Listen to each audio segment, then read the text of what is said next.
like they gon' play it on repeat. Cash 100 milli check, I get paid just to breathe. Kill it 24/7 cause I slay in my sleep. Flames pipe down when I enter in the convo. Come on.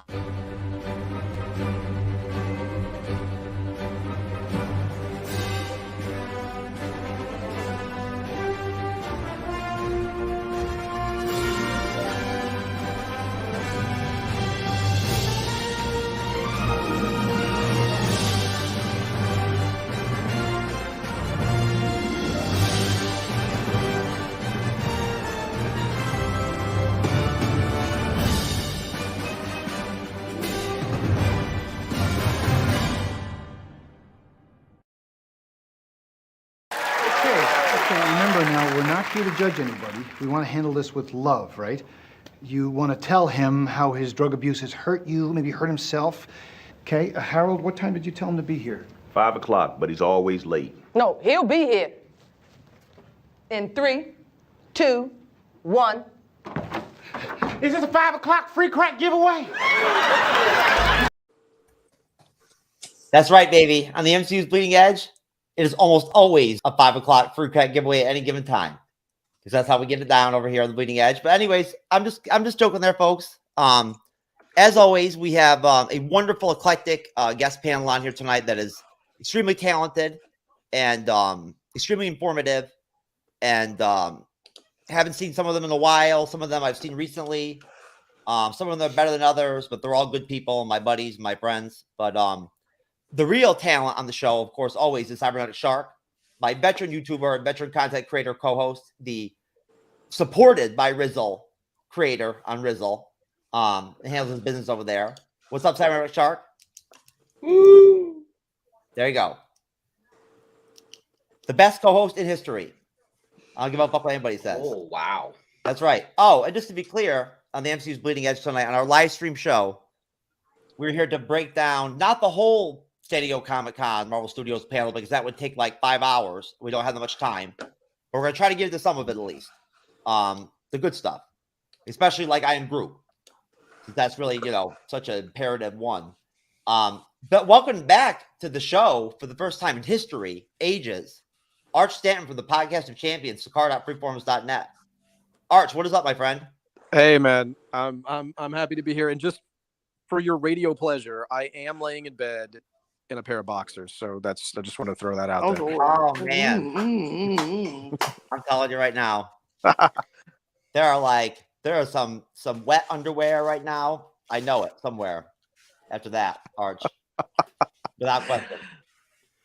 But that's okay. Either way, nice tease there, Arch. I like that. Very Bleeding Edge style. Very good. By the way, I did throw in ahead. my avatar. That is my favorite band of all time. I highly recommend checking them out. Toad the Wet Sprocket. Oh, there you go. That's awesome.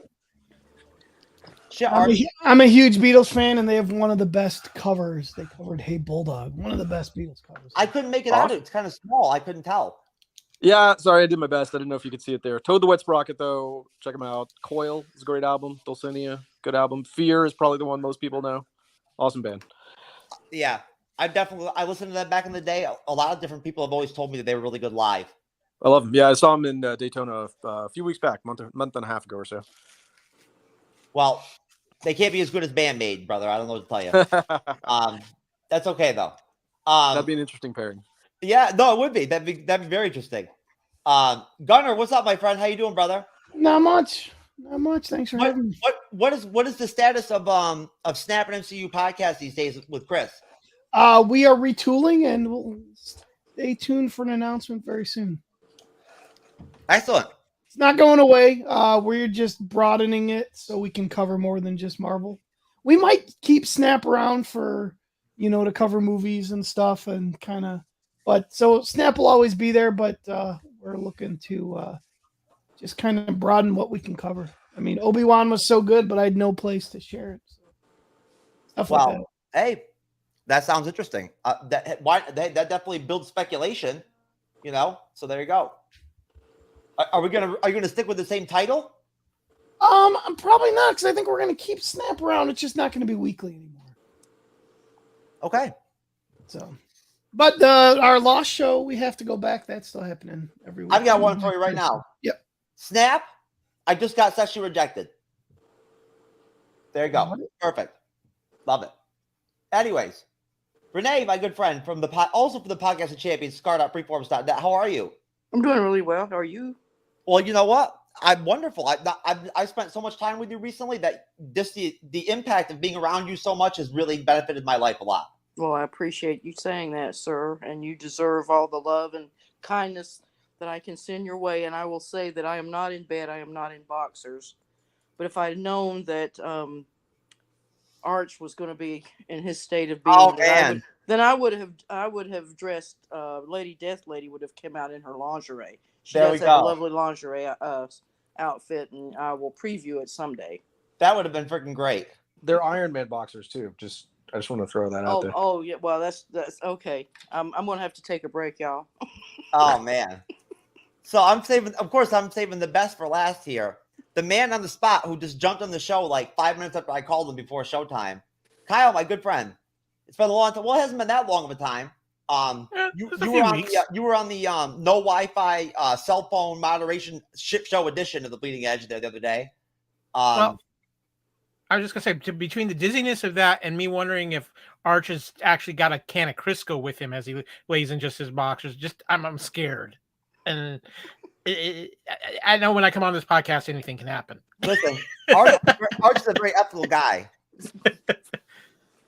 Just butter. I mean, He's a family man now. Come on. I mean, seriously, let's not defile Arch's reputation here and everything and whatnot. He's a very ethical man. But no, Kyle, it's good to see you again. Thank you so much for joining us. Kyle's not going to be able to bless us, I don't think, with the whole show, but he's going to give us what he can give us, and and we'll be lesser without him. I don't. Other people might disagree with that one, but I'll be glad to trip in some Marvel knowledge from the Fandom Podcast Network side. Well, listen. Speaking of which, since we might be losing you here in a little bit, why don't we go ahead and give you a chance right now to tell us what's going on right now with the pod? How's Kevin doing? How's his marriage going? Me and my podcast partner Kevin, he's enjoying newly wedded life, so that's keeping him a little busy. But we've got everything on the Fandom Podcast Network, fpnet.podbean.com. We're running about 10 different shows right now, covering everything from Marvel to Star Wars to Highlander to retro films.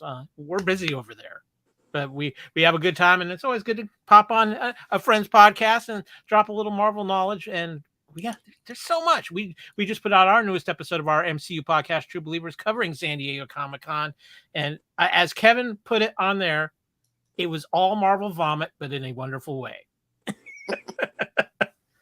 There you go. And I can honestly vouch for the fact that his podcast is actually one of the only podcasts that I do ever check out pretty much, other than Williams Geek Gauntlet and the Podcast Champion stuff and whatnot. And here and there, even Gunners. I do check out their pod. And they make some pretty good content over there and whatnot, They're a little bit more comic book orientated maybe than like we are at times. But there's nothing wrong with that at the end of the day, right? Oh, hey, it's all Phantom and it's all enjoyable. There you go. So I'm just checking really quick. This way the StreamYard is designed, I got to make sure I pay attention, because if William pops up and I don't let him in, I'm going to feel bad. Either way, this is, of course, the MCU's Bleeding Edge YouTube channel and podcast. I am, of course, Jeff S., the humbled co-host, a.k.a. True Knowledge. I am here. Not very talented. I'll do my best here tonight moderating the show. Hopefully have at least like my C- game. But we're here to go ahead and dive into Black Panther 2, the Black Panther 2 teaser trailer, Wakanda Forever, and dig into that. We're going to dig into the She-Hulk trailer that came out with the San Diego Comic-Con. Get into that a little bit. I Am Groot, which, I mean, I'll be honest with you. I'm not drinking alcohol tonight because I'm advertising for this company. I'm drinking it so I can just take the I Am Groot trailer seriously. I need to be at least half intoxicated for that. And then hopefully we can actually get into and talk about this whole concept, the fact that we're going to get the Kang as like the real ultimate, I guess, deal when we get the Avengers back finally, which is some friggin' big news, man. And hey, that's only not even covering 30% of what came out of the panel. So we're doing our best. And We have D23 right around the corner where Marvel's expected to have 8 to 10 more major announcements. Oh, you know what? I forgot all about D23. That's going to be all Phase 6. Well, and we might get another. From what I'm hearing, we might get another major villain announcement come D23 as well. Is the D23 the one where Kevin Feige does all of it? It's all the Disney guys doing it. Feige will be part of it, but you're gonna have a lot of Disney people there being involved with it too, because that's Disney's actually big personal showcase. So I see. So that makes sense then. Yes. So we might potentially get a villain out of that. Well, if the rumors I'm hearing are true, we might have a stinger at the end of Wakanda Forever that reveals a certain doctor in the MCU. Okay, we talked about that. All right, so Black Panther 2, Wakanda Forever. I've got the teaser trailer. I'm going to play it. And essentially, me and Renee were talking about it earlier today. Everybody's opinions, of course, are counted and respected as far as I'm concerned. But I think it's a great trailer. Very well done.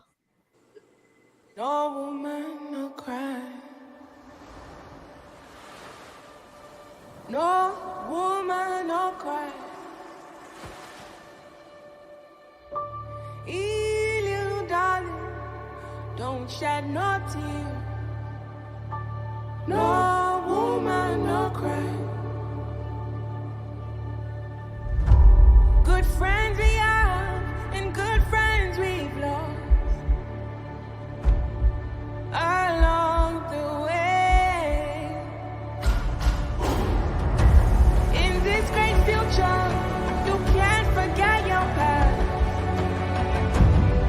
So dry your tears, I say.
There you go, man. It's a good thing that they got Chloe Zhao to do that one. I'm telling you. Another masterpiece, Chloe. But no. Either way. No, great trailer. Really awesome. Damn, that Angela Bassett scene where she freaking screams and everything about losing her whole family and everything is really powerful. Could not help but feel affected by that. But right to you, Kevin. Or excuse me, Kyle, I apologize. There's a lot in the trailer, I guess to start off with, Tino Huerta, if I pronounce it correctly, is Neymar the Submariner. What do you think of this, not totally unknown actor, but I guess this actor that's only really performed in movies that have been in Spain and South America and things of that nature, not Hollywood born or whatever? What do you think of the fact that that's who they cast to play Neymar? Well, at this point, when it comes to casting for MCU, I have complete trust and faith in whatever they do. The mistakes in casting are few and far between if they're even there. So having this actor play Namor, I've got complete trust in the casting departments at Marvel Studios and in Kevin Feige. I think it's going to be a brilliant choice. I actually like the fact that they're doing some things too with playing up a little bit of this South American side of it with the Aztecs and that history instead of just going Atlantis, because I think that it creates confusion with Aquaman for people who are just watching these films. And I think it makes it stand on its own a little bit more. I just got to say, too, this trailer is absolute. This is how you make a movie trailer. You have it's everything I expect from Black Panther and Ryan Coogler. Amazing music piece, beautiful set design, just everything. It pulls you right in. This is going to be the star movie out of Phase 4 without question, in my opinion. And the other thing I just want to say real quick too is just watching a lot of the interviews after San Diego Comic-Con, hearing all the original cast who came back for this film talk about how it was a grieving process throughout this film, and it was a healing process for them, because I can't see how anybody's not going to watch this film and not be emotional watching this film after Chadwick's passing, which was still such a loss. Most definitely. Lion of a man. Definitely somebody I respect. Cybernetic Shark, what are your thoughts? What do you think about this actor? What do you know about this, if I pronounced it correctly again, Tino Chiarta? I don't know anything about this guy. I have not heard of him before. This is the first thing I've ever heard of him being in. From what little they showed of him in the trailer, I'm not too sure about how his acting is going to be in the film. But I'm definitely looking forward to seeing what he does provide. Unlike Kyle, I wasn't too thrilled by this teaser trailer. I thought it was a little too solemn. I thought they should have made it a little more upbeat. So I'm hoping with further trailers down the road, they'll be a little more upbeat, because yes, it is a sad thing that Chadwick Boseman passed away, that they are trying to show solace to him. I get that. But when I'm going to see a trailer, I want to see some excitement from it. This didn't give me excitement. This just made me feel sad. And I don't want to feel that way when I'm seeing a trailer for a Marvel film. Marvel film to me is supposed to be entertaining and exciting. But overall, I still think the trailer itself was really well done. I liked all the different scenes they showed. I liked the landscaping, and the scenery in this looks really fantastic. I really enjoyed the scene where it showed the whales swimming and the people attached to the whales as they're swimming in the ocean. That was a really fantastic scene. But overall, I think that the trailer itself doesn't really give you much. It gives you a little bit, but hence a teaser trailer. But I'm really looking forward to seeing further trailers down the road. Okay, Gunnar. And if you want to delve into the trailer, I'm just going to ask about the trailer either way anyway. But it's up to you, Gunnar. If you want to go ahead and tell me what you think of this actor playing Neymar and how well he might perform, then you want to jump into the trailer itself, feel free. Yeah, I mean, I've got nothing to say about him that hasn't already been said. But as far as the trailer goes, I love this trailer. It was great. It was emotional. And I think this is the emotion that you want going into this. You want to see Suri walking, at the funeral, and that scene where she's in tears. I mean, that's what you want, because that's what you want to think of. You want to remember Chadwick, and you want to remember T'Challa. As far as the trailer itself, I love the fact that I don't know who's going to be Black Panther. They show Black Panther for 1 second. Apparently there's a Lego leak. So if you've read the leak, please don't tell me, because I want to hold off as long as possible. Because right now, that's like the big mystery. Who's going to be the Black Panther? I mean, you could say, oh, it's Shuri. That's what everyone thought. But, Angela Bassett had the line about her whole family's gone. So does that mean Shuri dies in this? We know she's having problems with outside influences affecting her no-vax point. And so, she's kind of in hot water with Marvel anyway. So are they going to kill her off? Are we supposed to think they're killing her off and then she comes back? Who's going to be the Black Panther? Is it going to be Io? Is it going to be, who is it going to be? I love that mystery. And that's what I love about this teaser trailer. It's a teaser. You don't know you don't really know where it's going. I mean, obviously you can piece it together from certain comic books. But I'm excited to see Neymar. I'm excited to see how they handle Atlantis. And I'm really excited that I don't know who's going to be the next Black Panther. R. Stanton, what do you think of what are your thoughts on this? What we saw about Neymar in the trailer? What our first look at him, I guess, right? Neymar from the comics. Sure. What did you think of this representation of him? And then what did you think of the trailer? I think it looks great. I'm not going to comment on the trailer too much because these guys are nailing it. I agree with them. I was actually excited. I thought it did a great job of of kind of getting you into kind of the stakes that are going on, but also the hopefulness, because I mean the musical choices that were going on really give you this idea. I mean, part of it is just continuously saying it's going to be all right, and I think that works on multiple levels, and I think it's going to work for the film itself too. But I think Namor looks great. I love that they're giving him sort of Aztec roots. I like that they're really rooting a lot of these characters in other indigenous cultures, and you're going to get some of that history and sort of flavor into that character. I think it's cool. I can't wait to see it. I was talking in a completely different context today on a different subject about how they use characters and scenes in multiple ways. It's never just exactly what's happening, and that's all there is to it. There's usually multiple levels to it, and I think this is going to be one of them. This film absolutely looks like it's going to be incredible, and I trust that it is. I want to give a shout out. I always do to Sarah Finn. That's the Marvel casting director. I don't know to what level she was involved in this particular casting, but I know she's done a absolutely stellar job casting throughout the entire MCU. So assuming she was also involved in this, she just deserves a big shout out for that too. But the big thing I just wanted to mention just about Black Panther in general, and then I'll let you guys talk about the trailer more, is I was certainly one of these who was very I don't know how to describe it. I guess concerned. I had a fair amount of trouble just processing how they were going to move on from Chadwick, and just Chadwick's death itself, but then also from just a nerd standpoint, which almost feels selfish, to be honest, but how are they going to deal with this in writing? And maybe that's not even a fair question to ask, but this trailer really absolved that. I was worried about what they were going to do, and like seriously, in a span of 8 hours, I suddenly just got that this is sort of this is just really sort of an honoring of what's been going on, and I'm going to treat it as such. And I'm really excited for this film in a way that I wasn't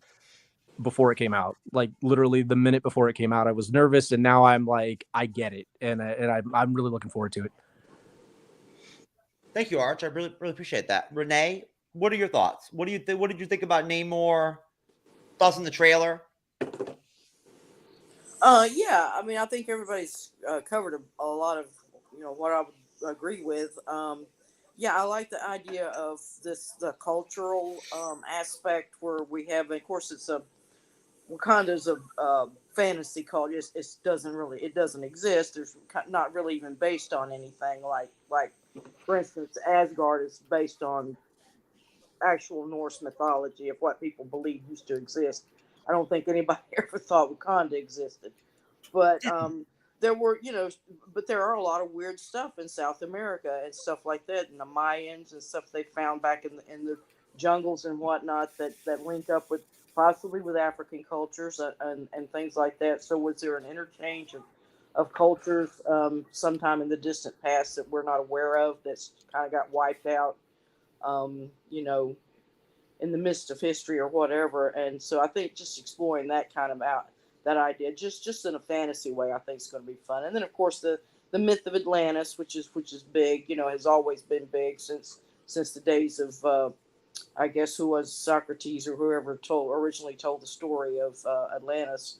So that's always been factored in, I think, Western culture and our fantasies and our dreams and whatnot. So I think it's going to be fun to play around with that. And then as far as Namor, I mean, he's sort of a classic Marvel character. He's been around a long time, so I think bringing him back, I think, is going to be interesting, and bringing back that whole Atlantis, the ocean and sea life, and like you said, you mentioned the whales. The Atlanteans are using whales as for transport, so I think that kind of reminds you a little bit of in Dune, where the Freeman would use the worms for transport in the sand. So I think it's the relationship between the whales and the Atlanteans will be interesting to see. So yeah, it's just a really rich trailer, a lot of stuff packed in there. And I will say, and let me cough just a second here. I saw him at the end, the Black Panther, and I might be a little spoiler, but if you'll notice right there at the end where the hand comes out and splays out with the claws, That looks kind of feminine to me. So you might want to look at it again. Maybe it's just me, but I think that might be a hint where it's going. It does not look like a big person. I will say that it doesn't look like M'Baku or anything like that. But that's much funny that you mentioned Dune. I got a vibe from the trailer that was very similar to one of the Dune trailers, as far as the music and like the theme of the the energy of the trailer was very similar to one of the Dune trailers. Yeah, and they're going for that very, as mentioned, solemn. It's very reverent. Yes. That very reverential. It's I think they want to play respect to Chadwick Boseman, and like you say, they're going to have to confront it some way or another, and I think this may be the best way that they're going to do it. So I'm going to give this trailer a real big thumbs up. Well, I just want to point out, I understand where Cyber's coming from 100%. Like, I get what you're talking about with the trailer, and I get it. I do. My thing is, I guess for me, is I wonder, is it possible that they could go in this kind of really solemn direction with the film as a contrast to the first Black Panther film, and it could end up being a better film that way? Well, I mean, I saw a lot of action in the trailer. I mean, it was cut short. We didn't see it, but I think there's going to be plenty of action. Probably the next trailer gets, as it gets closer in, like we were talking about before, that the trailers will change. It'll be a more widened screen version, and then as it moves in closer to the release date, then you get more personalized trailers. So yeah, probably we'll see some more action stuff and things that will bring in the audience. We'll go to you, Cyber, then I'll go to you next, Kyle. Now I know you talked about the trailer already, Cyber, but still going to ask you either way. What I was going to ask, I guess, was probably, do you feel like the trailer makes you feel better about the film, like, than you did going into it? You know what I mean? Like, does it give you more hope or whatever, now that we have something to work with at all that's tangible to see? Or, but then again, based off your take off the trailer, did it do the opposite for you? As in, do you feel less now, like confident about the film? I don't feel unconfident about the film. I think that the film's going to be good no matter what. I just don't think this first trailer gives it its full potential, is what I really mean by how the trailer came out. I think there's a lot more to it, and I think as further trailers come out, we're going to see a lot more of that. It just didn't give me the impression like previous trailers have given me. Okay. Kyle, would I assume right in saying that you already were 100% confident in Ryan Coogler with Black Panther 2 anyway, or? The first Black Panther movie is something that's incredibly just unique, even to the MCU and where it stands. Ryan Coogler is one of the best young directors out there right now. I have complete confidence in him. I have complete confidence in this cast. I came away from this trailer with a couple of thoughts. One, I think this movie is meant to be not only a healing process for the cast, but for the fans as well. I think the movie is going to open up with a somber tone because we're all going to experience the funeral for T'Challa together. But I also think it's also going to be about healing and getting into that action and moving forward. And I really think the idea behind this first trailer, I think Kevin Feige and Ryan Coogler combined on this, was they wanted this first trailer revealed at Comic-Con to be just as much a tribute to Chadwick. And that's why we see the shot of the mural, that beautiful mural of Chadwick there. And I think it's, as we go, we're going to see more trailers that are more of the traditional Marvel action style. And all I know is that at some point in one of these trailers, I better get Neymar saying Imperious Rex. I need that to happen, whether it's in a trailer or in this movie. I'm very curious to see who the next Black Panther is going to be, because I think I'm not going to be surprised if the mantle isn't handed off a couple times throughout this film, and then we settle on a Black Panther at the end of it, because I could definitely see personally where we see Shuri in the mantle for a period of time, then something happens and somebody else steps up and takes that mantle. Just going off a gut feeling on my part, but I do think this movie is going to be outstanding. And like I said, I think it's going to be the crowning achievement of Phase 4. Now that we know it's also the film that's going to somewhat end Phase 4, because James Gunn has said and Feige confirmed this, that the Guardians of the Galaxy holiday special will actually be the epilogue to Phase 4. So, but I think this is going to go out on a high note, and I'm expecting something very powerful in the stingers at the end of this film too. Well, shout out to Andrew Orozco, staff writer for the Geek News Now network, for being in the comment section. We love you, Andrew. And Facebook user, whatever the hell that is, I guess that's your screen name. Looks like Killmonger. Does look like potentially Killmonger. Love It's J-Ren. It's Joey. Oh, is that Joey? It's Joey. Yeah, I don't know why Joey. it's not showing on here, but on the YouTube channel it shows his name. Oh, okay. I thought maybe it was because this comment here. Hopefully, it's not a woman. No offense. I thought maybe it wasn't Joey because Joey was afraid to say that, so he had to use a Facebook user thing. You know what I mean? He didn't want to like come off the wrong way. You know. Hey, what's up, Joey? Way to be so PC. I love it. But anyway, I hope the Black Panther is Nakia, but not the Nakia from Black Panther, Nakia from Ms. Marvel. I hope she becomes the Black Panther. I'd rather see just Groot, because. Why did they give us another Nakia? I'd rather see Groot be the Black Panther than fucking Shuri. You love those tree people, don't you? There you go. Yep. I think Groot would be an excellent Black Panther. Art Stanton, what do you think, brother? Are you What you got? Are you more optimistic about the film because of the trailer? Are you not even shaken by it? Is it nothing for you? What do you think?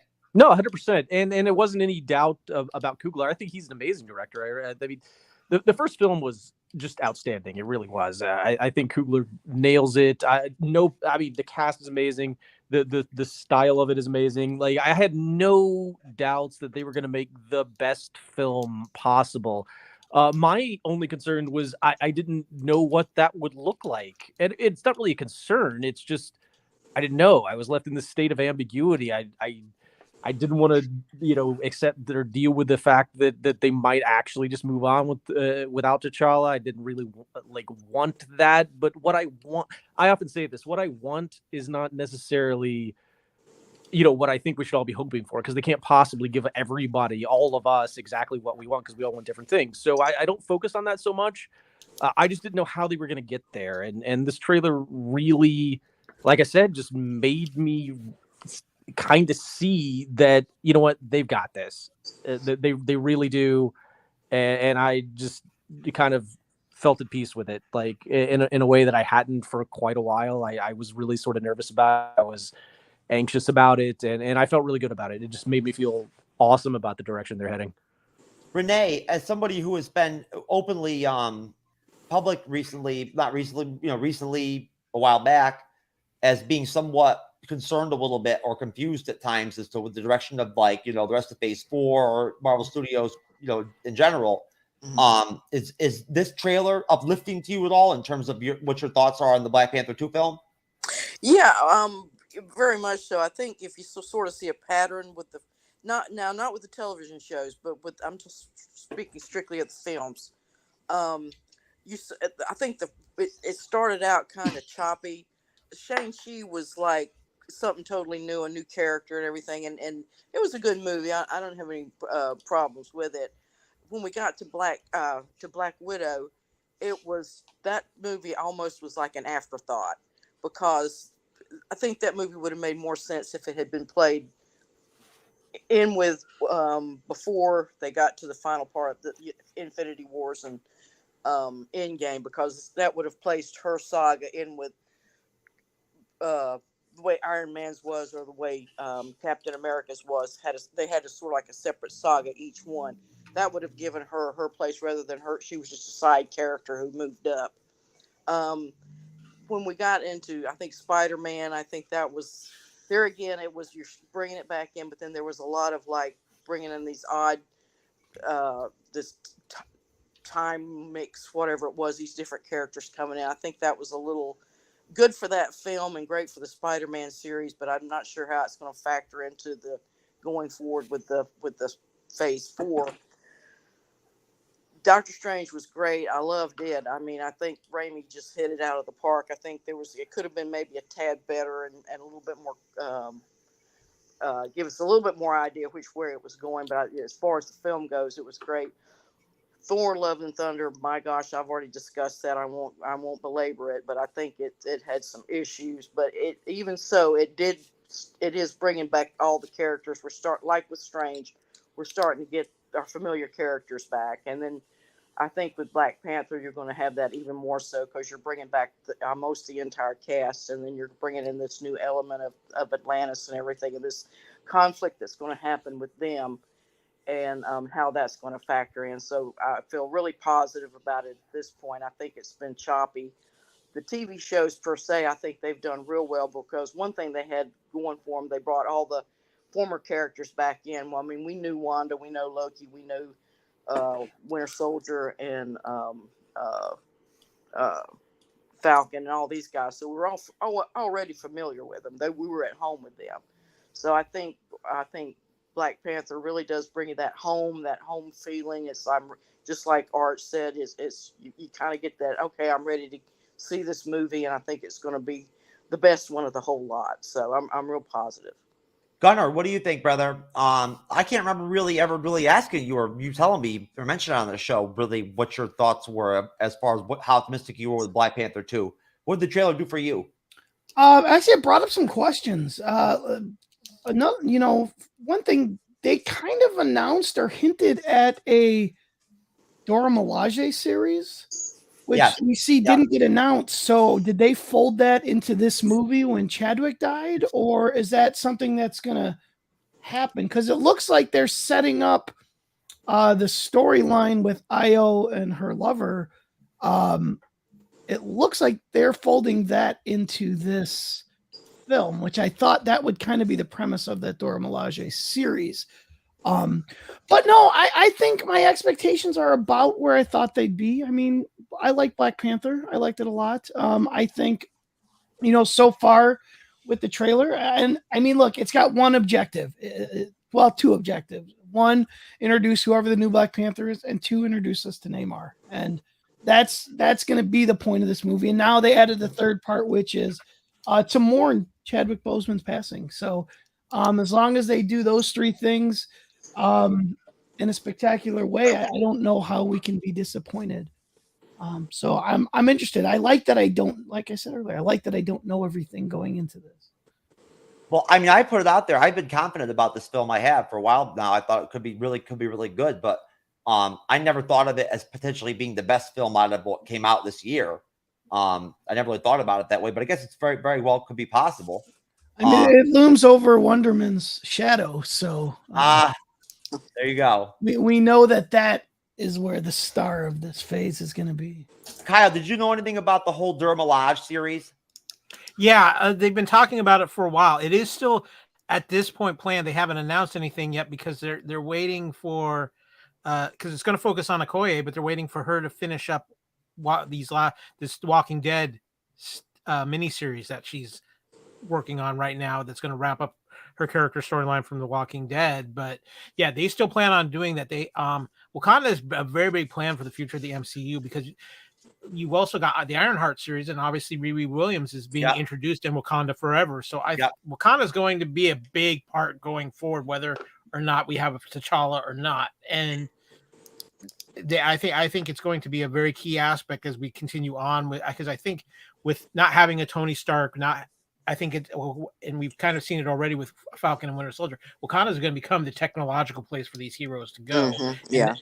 And with Riri coming in, and depending on what they're doing with Shuri, there's a lot of different directions that they could work in. But Wakanda's not going anywhere. And as far as I know, because they have plans to do stuff with Okoye, and she's going to be the center of that show when it does come out.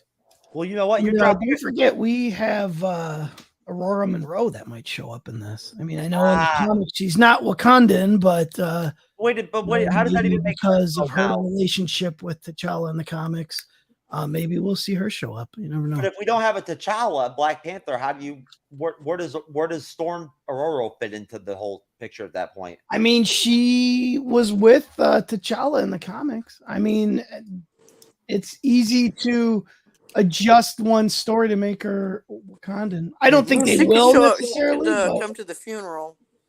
Yeah. She could come to the funeral and offer her services. It all depends on some rights issues too that are going on with Yeah, I heard about former that. Fox actors too, and that are being tied up right now. I have a feeling you're not going to see any major X-Men characters until after 2025. Okay. Anybody think anything of the fact that Namor's half mutant in the comics? Does anybody think that's even going to have any be a factor in the series and the movie at all or anything like that, Kyle? I think it could, because I mean, now that the word mutant is out there thanks to the Miss Marvel series, so I think what the plan is to drop little things here or that in there, go with mutant going forward, and to slowly build towards an X-Men thing. But I think it's either going to be a secret, the Kang Dynasty or Secret Wars, that's going to fully open the door for the X-Men to come in. I think their focus right now is setting up this multiverse Fantastic Four and getting things set for this big reveal. I really think the mutants are going to be the stars of the third saga of the MCU. I think the third saga of the MCU could be the mutant saga. Gunnar, do you think that the Namor mutant deal could be anything having to do with the film at all? No, I mean, will we get that stinger again? Maybe. I mean, will they say the word mutant? Maybe. They still haven't said that word. But again, I like to point out that, Ms. Marvel was not the first mutant we've seen. We've seen Wanda's a mutant, technically. Quicksilver's a mutant, and we saw Ursa Major and Black Widow. I mean, that's another mutant. So, I mean, they're out there. They just haven't used the M word yet. So, Renee, you have any thoughts on whether or not they'll decide to actually bring the mutant word up with Namor? Well, I'm confused about particularly in the MCU. You've got the and we talked about it a little earlier off the air, but in the ABC series of Agents of S.H.I.E.L.D., they had a lot of I guess they're called Inhumans, and they had this thing called the Terrigen Mist, which played a big role in all throughout that series, and they have, I think, a very similar. Something the same happens to them. It's something that was in their DNA, whatever, and then the mist trigger it, and then they become, their superhuman powers come out. And so I'm wondering if they're just gonna sort of combine that sort of idea in with mutants, and rather than having to deal with the fact that they're Inhumans, they're also out there, because it's getting a little unwieldy with superhuman people coming forward. So I'm just wondering about that. And maybe you guys that know Gunnar and Kyle and whatnot and Arch know more about these things can sort of explain that. Cyber, what do you think, brother? Do we get mutant with Namor attached in the film or not? I'm going to go just like with everyone else. It couldn't. You never know with Marvel. They like to slip things in like that, but you don't always get it. So is it a possibility? Definitely. Is it very possible they won't do it? Very possible, especially with them trying to kind of intersect the mutant world. Like Kyle said, very possibly the next saga could be the mutant saga, especially with the beginning of Fantastic Four. So, I mean, they're slowly introducing mutants. Like just like Gunnar said, we have seen a few different mutants, throughout different things over now the last couple of years. So the possibilities of Namor being considered a mutant in the MCU, we don't know, because they have changed many characters to suit their universe versus how the comic books do it. I mean, look at Miss Marvel. They had it where an amulet basically brought out her powers. So versus the Terrigen Mist, just like, Loki's mom was just talking about. So who knows what they're going to go with? You just got to wait and see, basically, is how it works. That's right. And in the comics, I think, Kyle, you probably would back me up on this. Namor being a mutant was never a big issue or anything they made a big deal out of, really. Yeah, he was always considered the first mutant because he was the child of an Atlantean and a human. And I give them credit for this. They're going all out on the Namor because we see the birth scene where we actually see the ankle wings. Yeah. And the fact that they're doing the ankle wings, which has always been kind of considered a little bit of a silly thing, the fact they're doing that, I give them a ton of credit for. Like I said, it could go either way. They don't have to mention it. I don't think it's really an end of the world thing if they don't mention it. What what is interesting though is you were talking about the Inhumans a few minutes ago. The Inhumans were made so toxic by Ike Perlmutter with Marvel TV with Agents of S.H.I.E.L.D. in that horrible Inhuman show. And if they would have ever stuck to their original plan of doing an Inhumans film, which was based off the old Jay Lee 12-issue miniseries, the Inhumans would be huge. But I think the only possibility of anything Inhuman happening now is if Anson Mount's popularity continues to grow and we see him decide he wants to play Black Bolt again. Otherwise, don't count on anything Inhumans in the MCU for a good while. Or if they just had Brie Larson play every single Inhuman character in the film. You know what I'm saying? Yeah. She'd make a good Medusa. Yeah. Arch, what do you think, brother? Namor being a mutant make any difference in the film? It's not going to be a big plot point. I wouldn't expect that. They may drop a little teaser on that, but I tend to agree with Kyle that mutants are probably an after Phase 6 third saga sort of thing. I expect they'll probably do a lot. Maybe they could do something crazy like after these timelines merge back in, they start them with like Age of Apocalypse or something like that, and then bring them back in. I don't know. I'm just throwing that out there, but yeah, I think probably Phase 6 is where you're seeing that. I'm sorry, not Phase 6, but Saga 3. Phase 6, though, we're going to talk about this probably a little bit more in a minute, is a little bit of a mystery where I firmly say I could be totally wrong on that because they've got a number of titles we haven't seen. We could get something big in terms of X-Men stuff, but I wouldn't put any money on that right now. I don't know exactly what they're building towards there, but I would think X-Men are coming after that. Just give them time to have their own space at that point. All right, one final short question. Since Kyle mentioned it right in the beginning with Dr. Doom, going to you, Cyber. Is it going to make a big freaking difference if Dr. Doom pops up at a cameo at the end of the movie? Is that going to be really super significant or not? Significant? No, I don't think so. I think it'll be a nice Easter egg to show that they are moving towards the Fantastic Four film, and that probably Dr. Doom will play a part in that film. The one good thing about the upcoming Fantastic Four film is they have officially stated that it's not an origin story. So the Fantastic Four will already be established like they did with Spider-Man, how they had him already being Spider-Man for 6 months when we first got introduced to him in Civil War. So that is a plus for a lot of people I know because they didn't want another origin story because we had the horrible one in 2015, and then, of course, we had the ones back in 2006 and 2008.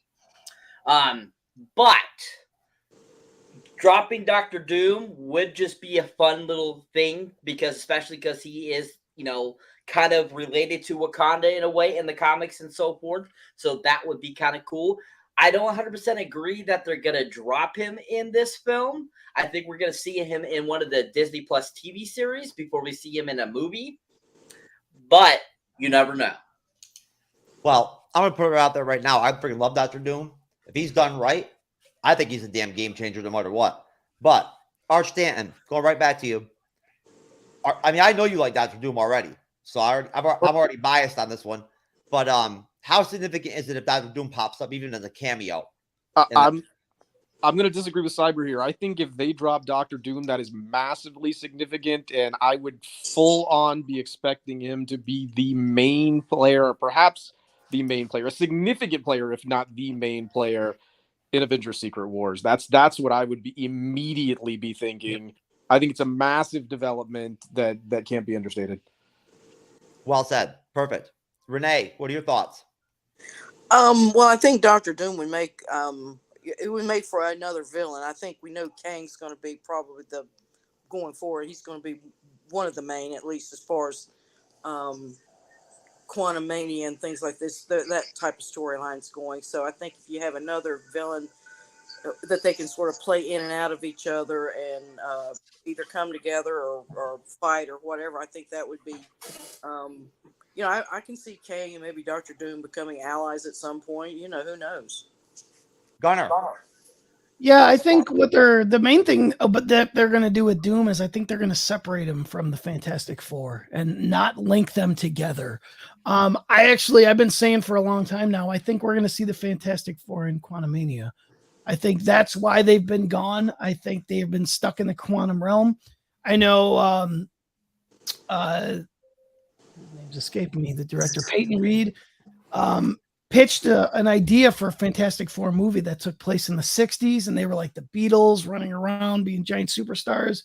I think we're going to see elements of that film that he wrote take place in Quantumania. Where we're going to see the Fantastic Four, and it's going to go back to what a lot of people are thinking was just a joke because of the name when Doctor Strange said, "Didn't you chart in the 60s?" I think we're going to see what that means is, weren't you guys huge in the 60s and just kind of disappeared? I think that's the big takeaway with Doom. Whether he shows up here or not, I don't know. If he does show up, it'll just be in a post-credit scene. And I don't know that that's a big enough spot for him yet. So I think maybe, I don't know. But I do think Fantastic Four will show up and will be introduced to our version of the Fantastic Four. Whether it's Krasinski or not, I don't know. But we'll get our Fantastic Four in Ant-Man 3. I agree with but let me ask Go you ahead. quick.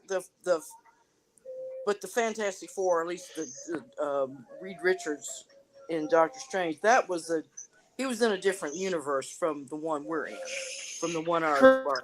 Correct. Right. So he would, if they do, they would have to come from another verse to ours somehow, some way, which is, I guess, is possible. Yeah, I don't think the Doctor Strange or the Fantastic Four we're gonna get in Ant-Man. I don't think it's going to be the same ones we saw in Multiverse of Madness. I think it'll be a different team. Whether or not it's Emily Blunt and John Krasinski, that's still up in the air. Maybe not. Just a heads up, John Krasinski is starting to play from the Andrew Garfield playbook when it comes to Fantastic Four. If you saw a recent interview he Jimmy did, Fallon? I think he's Mr. Fantastic. I think he's going to direct. Well, he would be stupid not to use him. I mean, he's perfect for it. I just wanted to draw a tiny little parallel that Gunnar didn't think of with the idea of what's been talked about publicly about Scott in Quantumania being a bit of a celebrity. You just made me think of the idea of the Fantastic Four having been that, parallels that nicely. So you just somehow those two ideas just made me think that that's highly more possible than I thought it was just before you said that. There you go. That's the magic of conversation and discussion amongst the fandom.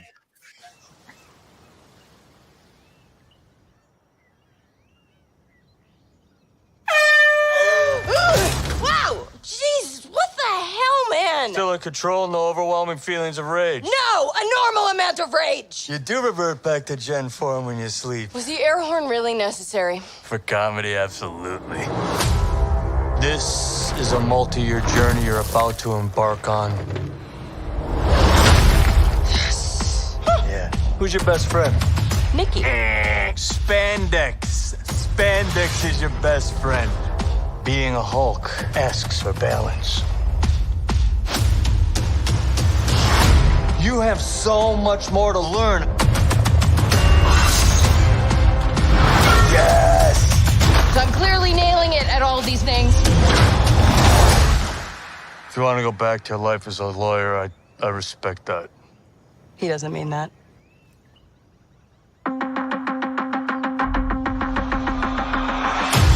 More and more eccentric superhumans are coming out of the woodwork. We're going to launch a division for them. And I want the She-Hulk to be the face of it. Jennifer Waters. Namaste. I have a serious conflict of interest. This man tried to kill my cousin, Bruce. Yeah, that's quite all right. Oh. People only care because I'm representing Emil Blonsky. I think they care because they're like, hey, that girl's great. Jen, do your thing. God, I really like this outfit.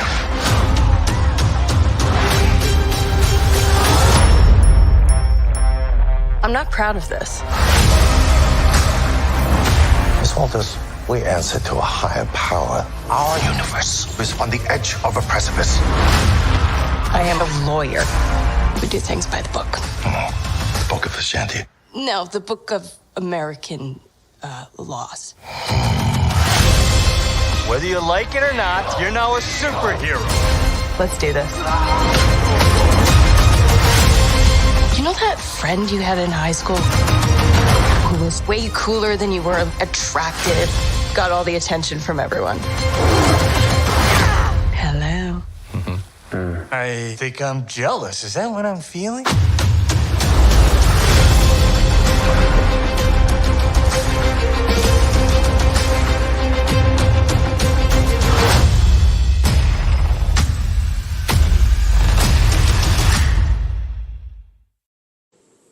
Fucking A, the best part of that trailer is that last scene, baby. That's my man right there. We'll get into that in just a minute, but I guess Gunnar maybe has some technical difficulties, so we'll get him back here shortly.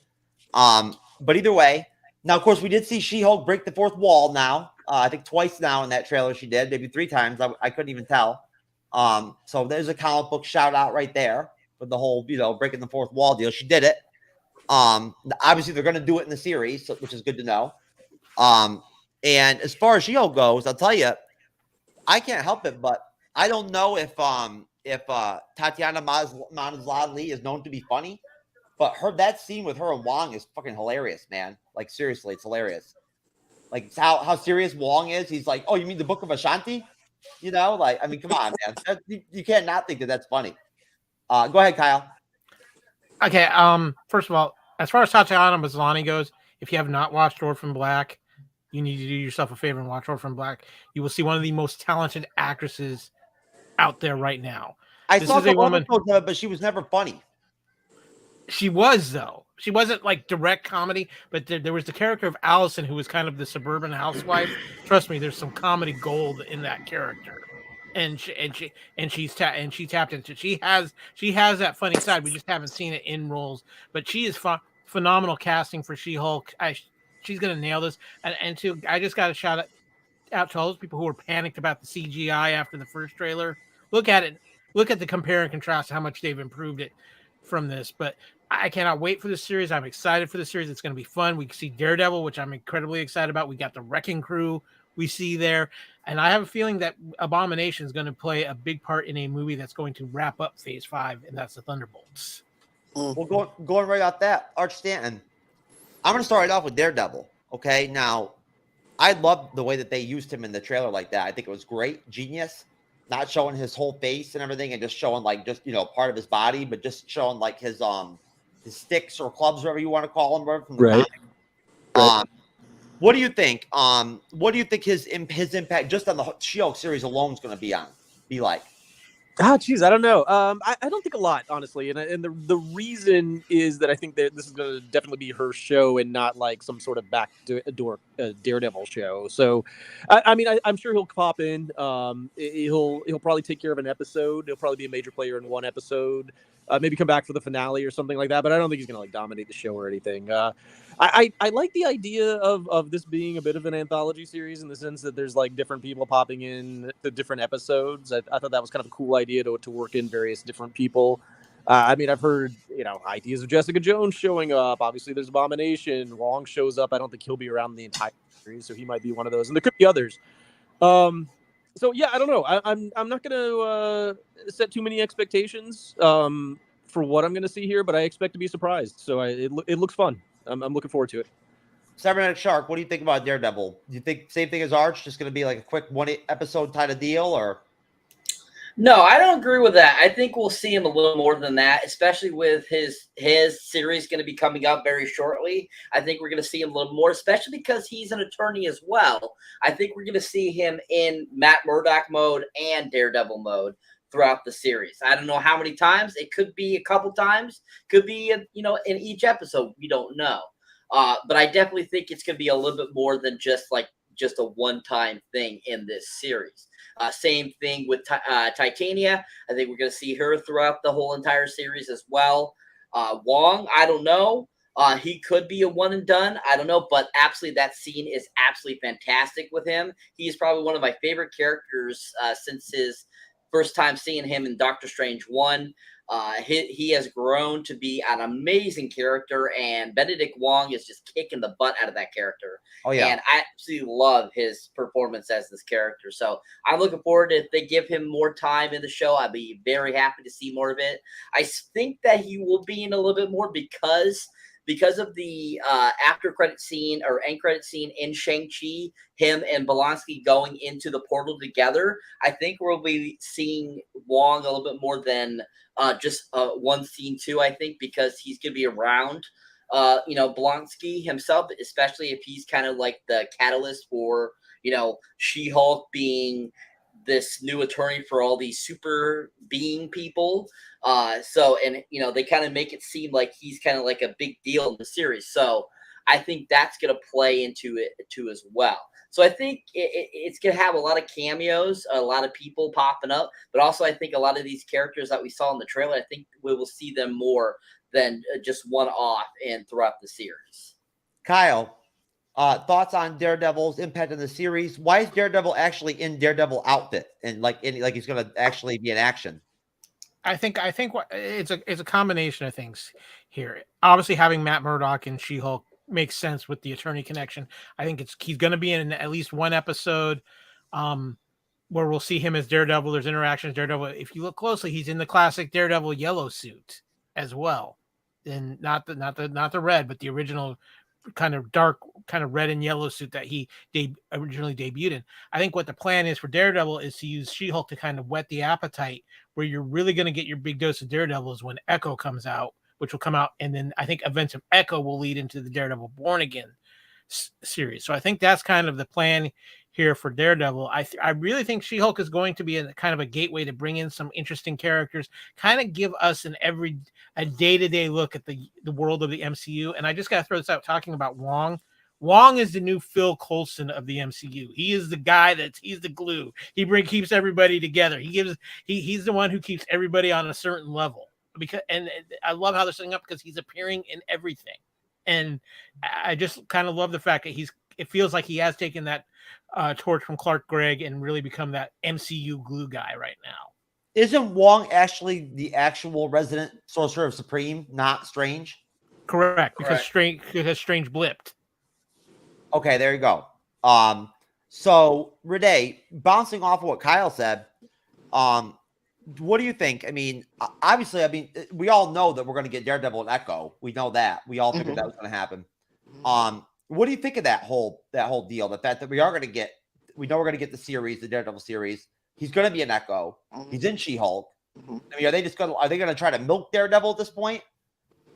Well, I think more than likely we'll see She-Hulk in his series, because, like you say, they're both lawyers. They know each other. They're going to be part of that same world. Whatever Kingpin's going to be up to, she may get involved in that somehow. I mean, I think she's being sort of forced. I think by the trailer, she's sort of being forced into being the defense attorney to Abomination, for whatever reason. So I think, however that's going to go, don't really have a clue about that one yet, but we'll see how that factors into anything. But yeah, I think as far as the Daredevil tie-in, I think it's going to be like a continuum with those stories as far as the TV shows go. Just we'll see a lot of interaction between all these characters, kind of like they did with the Netflix when they started bringing in Jessica Jones and all the Punisher and all these people, and they all sort of interacted with each other throughout each TV show.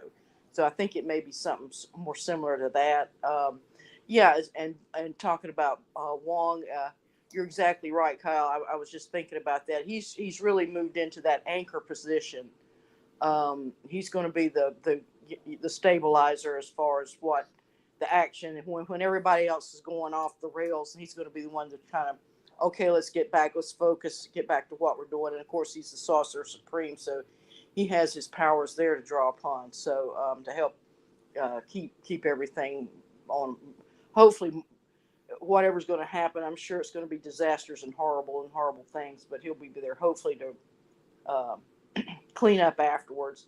I think so because Samuel L. Jackson, he's, bless his heart. I mean, he's great and everybody loves him as Nick Fury, but he's aging out. He's getting some time on him, and it's time for I think both he and the character to sort of retire and step back from it. So I think Wong will be that character to fill in those shoes.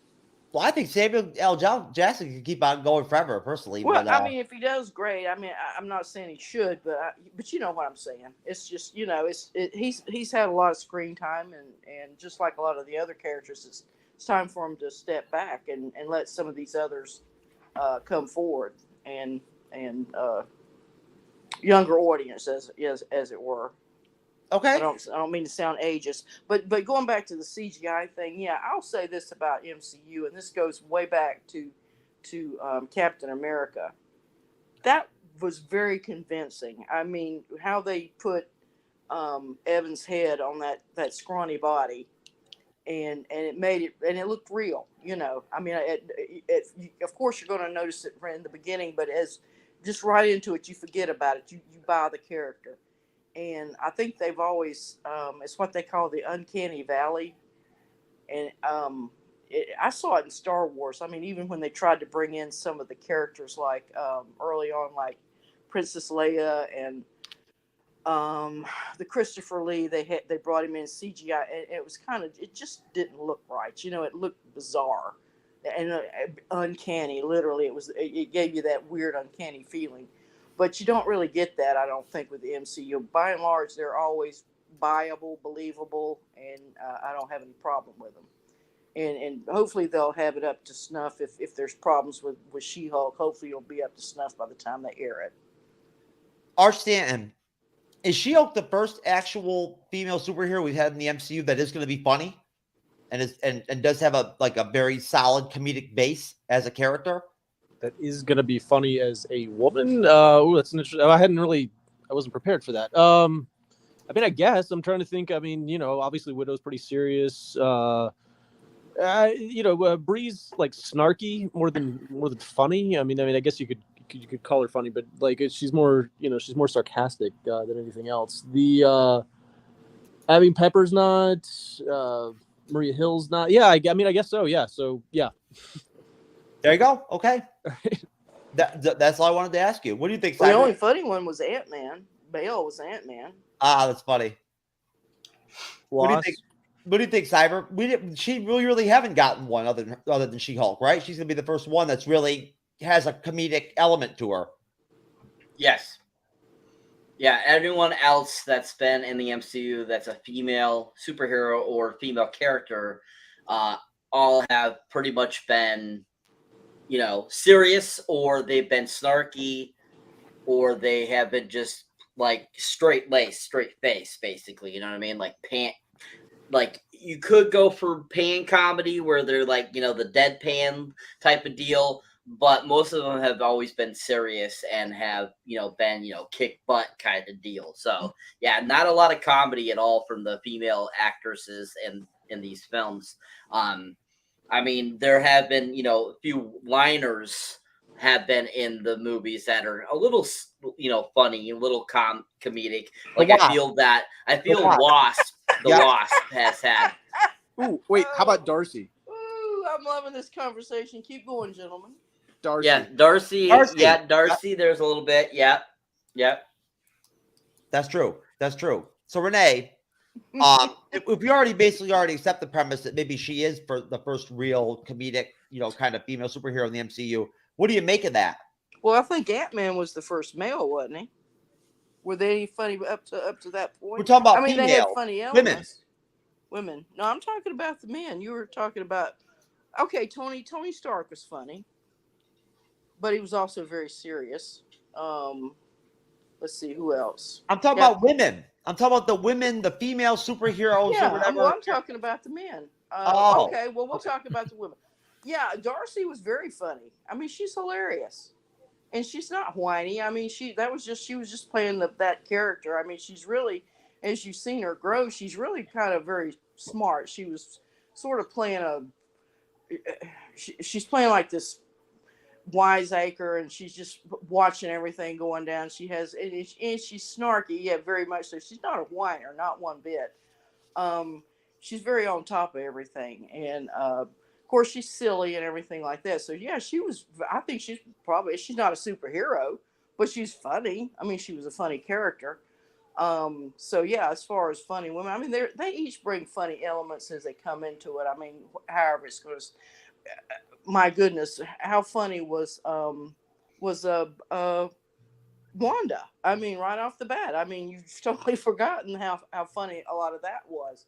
So yeah, I'm just bringing up. I mean, you're kind of jumping the gun on what is funny and what isn't funny. And as far as just a funny, plain old, the character itself was just funny, and that was Ant-Man. So and how far I was get he it. into it? Like a couple of years. So yeah, that's just the point I'm making. I'm and keep going. I'm having fun listening to the comments. No, and and even yelling the below, but she cracks some jokes here and there, but she does have kind of a Yeah, snarky she kind was of always Black Widow. She was always very smart and witty, and look how she handled Loki and all that.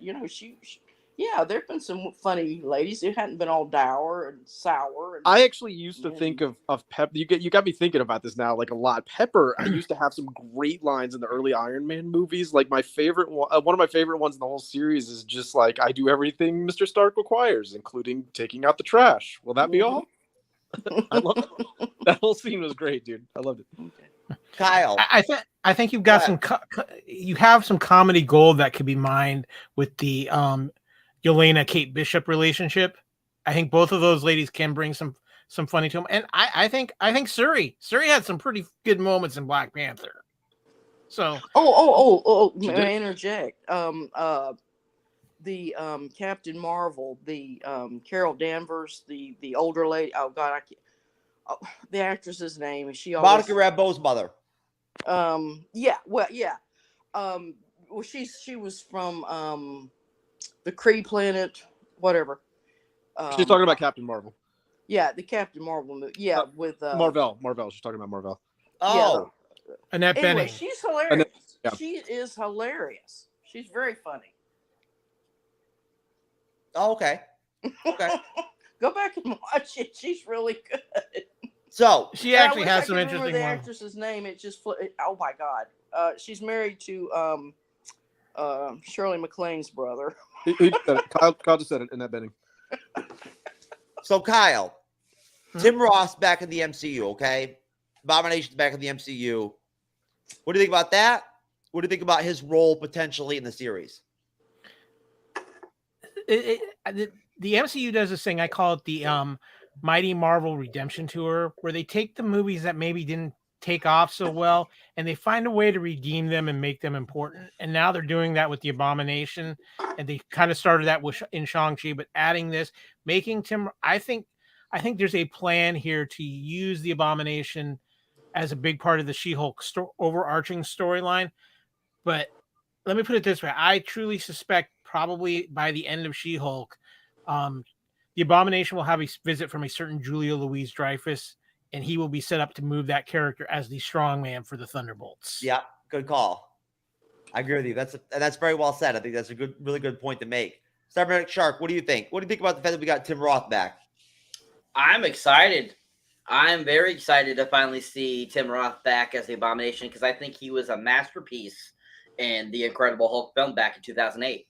He was exactly what I would expect from Emil Blonsky. He played it perfectly, and even though the CGI look of Abomination at the time wasn't 100%, comic book accurate or anything, I thought it was pretty decent looking. I love what they've done with him now, giving him more aquatic features, like when we got to see him in Shang-Chi. And the fact that even in this trailer, we get a good look at him, and he still looks that same look and everything. So I'm really thrilled to see Tim Roth come back. I don't think it's a redemption at all. I don't agree with that. I think that it's more of people realized how good of a role it was, and they just decided to bring him back, because why would you be stupid and not bring Tim Roth back? Basically, that's just what they should do. Yeah, I love me some Tim Roth. I'll tell you right now. Renee, what do you think about the fact that we get Tim Roth back, and what do you think about the Abomination's role potentially in the series? I'm not that familiar with the Abomination character, so that's going to be a new ground for me. But for Tim Roth, I mean, absolutely. I mean, here again, we got Marvel casting, like Kyle was brought up. I mean, they just seem to nail it time after time, and with somebody like Tim Roth, I mean, you feel like he can do just about anything, and just what little snippets we saw of it. I think is choice. So yeah, I'm looking forward to seeing what he's going to do as far as his input into this TV show. And one of the major reasons I want to watch it, absolutely, aside from the fact that it's going to be like a rom-com or some sort of comms, some way, Bridget Jones' Diary-esque, whatever. I think that's going to be different too and a lot of fun. So yeah, I'm really looking forward to this particular TV show. Well, I want to shout Gunner out. Gunner, I hope that everything is going okay at home, and that your wife is feeling better. And we'll see you in the next one, brother. Okay. We appreciate your time on the show. Arch, Tim Roth coming back to the MCU, the Abomination. I thought the Abomination looked freaking great in the Hulk film. To tell you the truth, I don't care, but if the CGI was for what it was, I thought it was pretty good with him and everything. But what do you think? Arch, you got any different thoughts as far as what the Abomination's role could potentially be, or how big it could be in the series?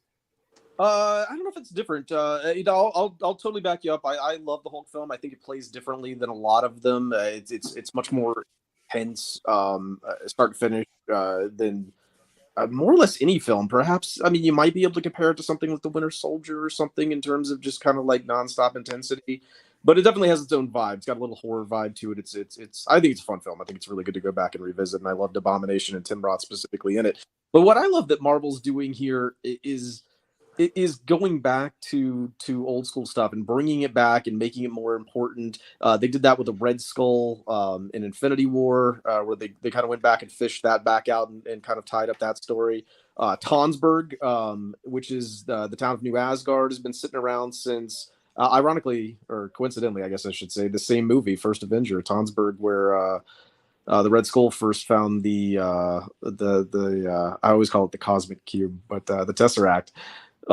Has been like a backlying sort of little detail in the MCU that they focused on, and coming back for Tim Roth, I think is great. Like, give that character some meaning, give him some purpose. And I agree with Kyle that I think he's almost certainly going to the Thunderbolts. If he doesn't, I'd be shocked at this point. And I just want to throw out, we can talk about this again some other time, but I'm really thinking Thunderbolts, especially coming right after Captain America: New World Order, Sam's first leading role, I might add, and capping off officially. I'm not a big Phase guy, but the fact that they've said that the Thunderbolts is capping off Phase 5, to me suggests that film is going to play like an Avengers film. They're going to play it that way. I don't know what that means, but I think it's going to be huge. I think whatever's happening in New World Order is going to play a big part in that, and I think it's going to be a big, whatever comes out of it's going to be a big motivation for what we know is the Avengers going forward. I think we always knew to some Civil extent. War. Yeah, and we talked about this before, Cyber. We always knew there was going to be a connection between Captain America 4 and the Thunderbolts in some way. There was no way around it. Right? It's got a lot of shared characters. I don't see how it couldn't be, very, very woven in. No, especially with the whole Vale factor, even though we don't really know for sure what her whole deal is. You got to figure she's got to have something to do with the Thunderbolts, right? At that point, I think you make a really good point too, Arch, in terms of connecting the vibe of the Hulk film versus Winter Soldier. Right. There is a very clear connection there. There is that like almost I don't know, fugitive. Yeah, sort of like spy, like that kind of type deal. Constant intensity, yeah. Something else I'm thinking about, just in terms of what we just talked about with New World Order playing in the Thunderbolts, and not perhaps playing like an Avengers film. Sam has clearly become Captain America at this point, but I think there's a victory he needs to have. Steve, is credited with basically winning World War II. Sam hasn't stepped out in the public eye quite to like that level. I think this is going to be a giant coming out party for Sam, essentially. He should become gay then. He should become gay. What? No. I just mean it's going to be a big coming out party for Sam. The major victory that lands him as the hero among heroes in the MCU. I think it's going to be a massive step for him. Well, no, I agree with you 100% on that. And I'm really pumped for Captain America 4. I love any information about Captain America 4. I do. But so wrapping up the She-Hulk deal. Okay, Bruce Banner Hulk. See him a lot in the trailers. Saw him a lot in this trailer. Cybernetic Shark. Are we gonna get old Hulk back at some point, or is our own, or is the only version we're gonna get for the rest of the MCU Hulk gonna be Professor Hulk at this point? I think if they're moving towards World War Hulk, they're going to have to get old Hulk back. And that's rumors that they keep circulating very much so over the last like 4 or 5 years now, is that basically Bruce's path is to go to World War Hulk. And kind of how they did with Ragnarok, and kind of talked more about his story, and kind of how Infinity War and Endgame were kind of like his solstice. This is kind of like the introduction to what's taking him towards the next part of his story. And I think that the fact that we see him in this and his arm is completely fine, after because we saw the last time we saw him, he still had his arm in a sling when we saw him in the Shang-Chi cameo. End credit scene, and he was in human form again. So I think there's still a lot of story to tell and project him to that final story. And I definitely think that once they decide to kind of like stand away from the Hulk a little bit, his culmination will come in World War Hulk. So I think that this is kind of like his beginning intro again to his new story. Well, the reason he got rid of those scars is because he just jumped in my Bacta tank one day for a couple of minutes or whatever, and he knocked that right out. So, you know how that goes. Shout out to Boba, as always. Thank you, Boba. Anyways, Kyle, what do you think, man? What do you think about the fact that he's still Professor Hulk? Are we going to get old Hulk back, or is this going to be the final version of Hulk? This is not going to be the final version of Hulk. I think you hit the nail on the head. I think the reason why we've had Professor Hulk for as long as we've had is because of some right situations that are really oddball with Hulk.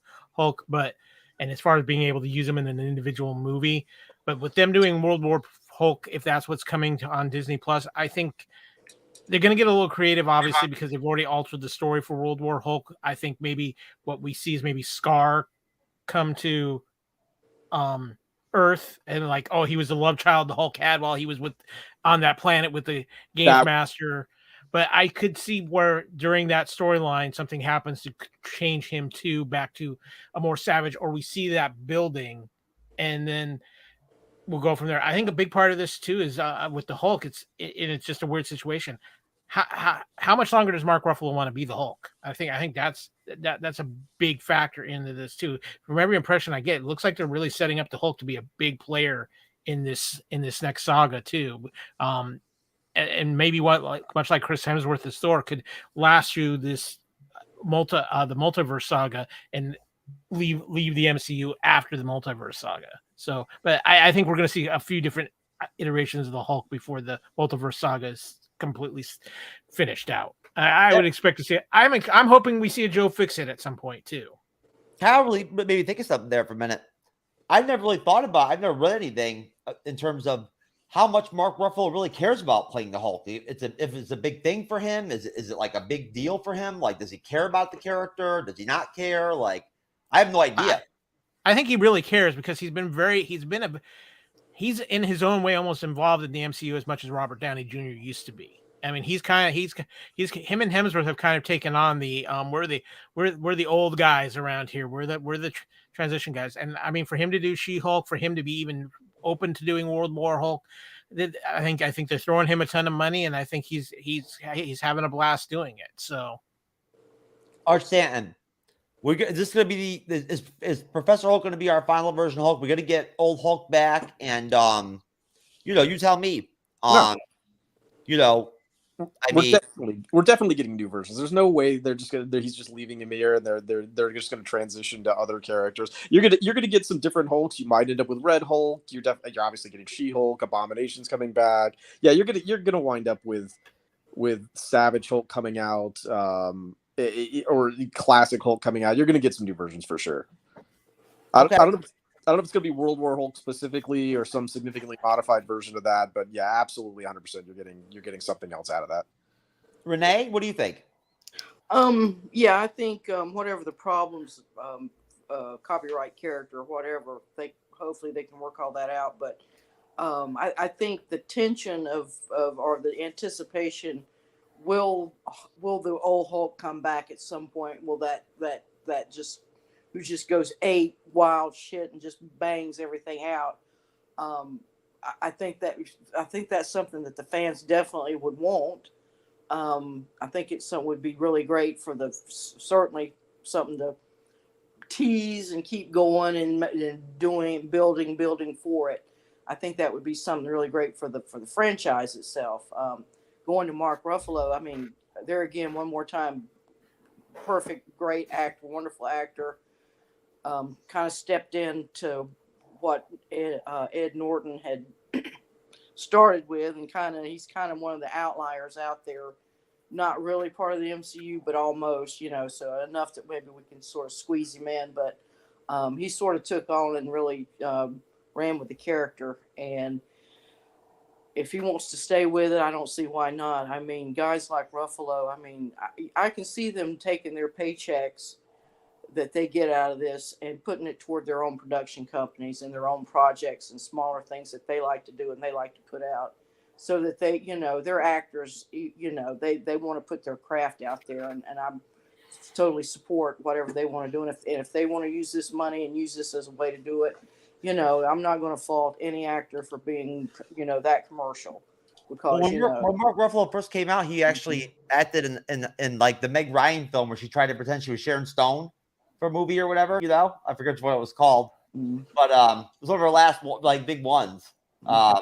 Very interesting movie. Different side of Meg Ryan than you've ever seen before. But no, so bouncing off that, right? Go to you, Cyber Night Shark, then to you, Arch.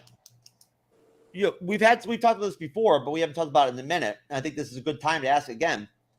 Is there a desire on Marvel Studios' behalf to keep these characters in the MCU still, or do they really want to just go ahead and move on? Like, is there still a desire to keep Hulk around as much as they possibly can, to keep Thor around, or do they really want to kind of just move on? I honestly think that there's a huge desire for these characters still. I mean, the reintroduction basically to kind of Thor himself, Ragnarok, really brought that back. And then that really enticed them, and they made a fourth Thor film. And the fact that, at the end of Thor 4, it says Thor will return, we're getting more Thor. So there is a huge demand for Thor, especially Chris Hemsworth, because Chris Hemsworth has become such a huge commodity in the acting community, from all of his other films besides what he's done for Marvel. Everyone really enjoys his acting, really enjoys his interpretation of Thor, and have really enjoyed what they did with this last Thor film. And I think that the fans are still wanting that, and I think Marvel Studios sees that that's a huge money bucket for them, and that they're going to keep making money off of these characters as long as they can. Because think about it, if you were a huge company and you start having some really lousy years, okay, you're not making as much money as you used to, you got to bring in what people are going to want and bring that money back in. And so what better way is to keep these characters that people really enjoy into the MCU than to keep them actually in there. And I think the same thing with Ruffalo is a lot of people weren't sure if we were going to get to see more of Hulk or Mark Ruffalo as Hulk, after Endgame happened.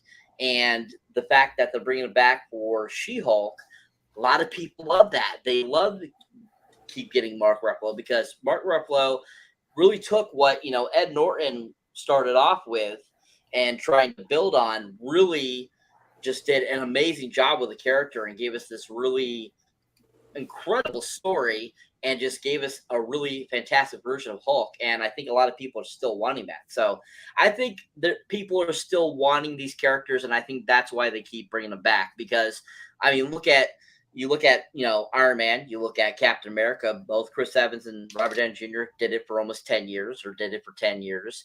And, but all of a sudden it's like they kind of died out. And Thor and I feel Hulk really started to become more popular than them, and that's, I think, why they're still around. And I think that the need for Iron Man and the need for Captain America, hence Captain America coming back as a different character, as a different person taking that mantle, you can see that Captain America is still another character that they want to keep around, but because of how some actors don't want to, stick around because they get tired of playing the same character for so many years, they had to alter it. But I think with these two characters, there's such a huge fan base that they just want to keep bringing them back. So that's just how I see it, and how I feel that that's why these two keep coming back.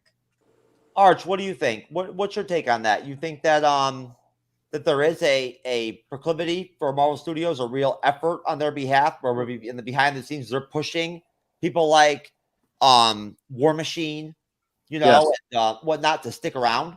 Yes, absolutely. And the big reason is that the MCU is a totally different thing than anything we've ever experienced. I mean, they're at 29 films. What is it? 14 shows at this point, something like that. It's a massive, ongoing, unprecedented media project, and the way you keep that going is to get a rub out of your own old actors. Like you don't absolutely have to have Hulk or Ruffalo's version to get a She-Hulk series going, but it helps. You get her interacting with the old guard, and it immediately gives the sense of credibility that is there. Like she's connected to what's happened before directly now in another way than if he wasn't in the series. And it's you need that in certain ways. Yes, you can move on from certain characters. You can pass the mantle from Steve to Sam, and that's fine. But even then, you still had a direct passing of that guard from Steve to Sam. We just talked about how they're bringing back Abomination. That that they made sure to bring back the Red Skull thing. They want these older stories to carry on. They want this world to feel alive, and the way to do that is to keep some of these people in to give a rub, to carry on the mantles, to give their credibility and their history, to leave open the opportunity to do stories like World War Hulk, which you couldn't do without the original Hulk, really, not in a serious sense. So, yeah, I think they're absolutely trying to keep it as much as they can going for as long as they can, for sure. Arch, the Captain America character was, and then Sam himself, and his friendship with Steve, is the only reason why that's the only character that will ever be carried over like that from a different actor to a different actor. You're not going to see that with anybody else. Right. Yeah. I don't think that they're going to do that a ton in terms of like another, like they didn't do it with Jane, right? Like Jane had that power for a second, but I know there were several people thinking that suddenly Jane was just going to continue being Thor for an indefinite period of time. And I honestly never really thought that was going to happen, because I don't think they're going to play that type of card repeatedly, more than maybe a couple of times. Kyle? I think this is where it gets interesting in the aspect of where you're dealing with the comic difference versus the actual living MCU, or in comics characters can stay in age, but as the world evolves, it evolves. But here you've got actors who are going to age out of playing these characters, but you can't tell me though that if Robert Downey Jr. or Chris Evans said, "I want to come back in to do something," the door's not wide open to them. But Marvel is also in a different place than they were when they first started these films. They don't have to sign these guys to 6-7 picture deals anymore. They're signing them to 2 and 3 picture deals, or 2 pictures in a show or something like that. They're not giving them the long-term contracts like they used to. There's no more Sebastian Stan 30 different projects in your contract, because the MCU is coming from a place of power now where people want to be part of the MCU, and that's the advantage they have. I don't think there's a franchise, except maybe Star Wars, where people truly are excited to be part of that franchise. I mean, think about this. We have Charlize Theron show up for a cameo in Doctor Strange. She's going to obviously have a bigger role later on, but people are lining up left and right. And the amazing thing is that they're building a next generation of heroes right before our eyes. We basically have all the young Avengers in place now by the time Secret Invasion is done, because there's a rumor is that Hulkling will be introduced in Secret Invasion. You'll have Stature introduced in Ant-Man, obviously. So you have that. We got Riri Williams coming, and there's a great way to incorporate Robert Downey Jr. back at some point if you want to make do like they did in the comics, where there was a Tony Stark AI in Riri's Ironheart armor. So there's a lot of different moving pieces here. I think they love having Hemsworth. I think they love having Ruffalo. So they have they always have those flag poles that they can go to, those guys who represent everything. But eventually they are going to age out themselves. And the question is, do they do an act replace, or do they just replace the character? Kind of what Marvel tried to do this about 10 years ago when we first got the James Foster Thor. They brought in Riri Williams. They brought in several, like what they called legacy characters, where they took over, like Sam becomes Captain America, things like that. So I think they're trying to do that with the MCU, but be a little more realistic about it. Say some of these changes, they're not going back. We're not going to see a Tony Stark necessarily back, but Marvel has the ability to hit a reset button and bring in other actors thanks to the multiverse saga. If we walk out of Secret Wars and we have a new actor as Tony Stark and we have a new actor as Steve Rogers, it wouldn't be a 100% shock to me. It's also a great way they could bring back to recast T'Challa, because I do know that Chadwick Boseman's brother has had several meetings with Kevin Feige and expressed that Chadwick did not want this character to go by the wayside. He felt the character himself was too important. So if they decide to recast for T'Challa and bring T'Challa back, they could do it in Secret Wars. Secret Wars is a real interesting aspect of how they could hit reset on a lot of their characters and still maintain having people like Hemsworth and Ruffalo play these other characters. I think they want their cake and eat it too, and I think they're in a position where they've written themselves smartly enough to do it. I'll tell you what, I would have maybe stood in line for Charlize Theron, like when she was laying in that bed half naked in Cyber House Rules back in the day and everything. But at this point where she's at now, I'm not standing in line for her ass anymore. She ain't done nothing for me lately, as far as I'm concerned. But either way. Can I jump in there? Yeah, go ahead. Yeah, I just want to, what everybody just said, I think it's just spot on as far as discussing how one of the things that I think they're starting to do with the MCU is bringing back these comfort characters. These were the people who went through the whole right up to 2009 Endgame, which was the biggest movie ever at that point. Probably still is right now, but and that movie did that way for a point. I mean, for a reason. It was beyond just a great saga and really good filmmaking, and everybody was just enjoying it. There was a reason it was the most popular movie in the world at that time. We just look around. I don't want to get too deep and too heavy, but we just look around and, we have people that are whole segments of the population living on the internet that believe all these wild, freaky, JFK Jr. is still alive type things. And so, these people are out there and they're a big worry and they're a big threat right now to our reality as it should be. But bringing these characters back right now into these movies is very important beyond what the storylines are. So I'm hoping that they're going to do it the right way. As far as recasting, bringing in a new actor to play an old, that's going to be a challenge. But if you look at Star Trek, if you can look at maybe more clumsy than what they've dealt with that already. I mean, they had to start a whole new series of Star Trek characters back in the 80s. After Star Trek started getting popular again, and they did a pretty good job of it and brought in all new characters and just whole cloth new characters. Then when they started rebooting the movies back with new actors, I guess J.J. Abrams and that guy, all these people were involved with it, and they had to recast Kirk and Spock. I mean, these are iconic characters played by two iconic actors, so. Impossible for them to play those. I guess Leonard Nimoy was already passed away, and of course, bless him, he's still alive. He's going to live forever. Shatner was far too old to be in it. New actors, and I think they did really well. They found two actors that filled those spots, and they've even done it again. They've had to recast Spock as a younger version of himself in the Star Trek Strange New Worlds that's on Paramount Plus right now.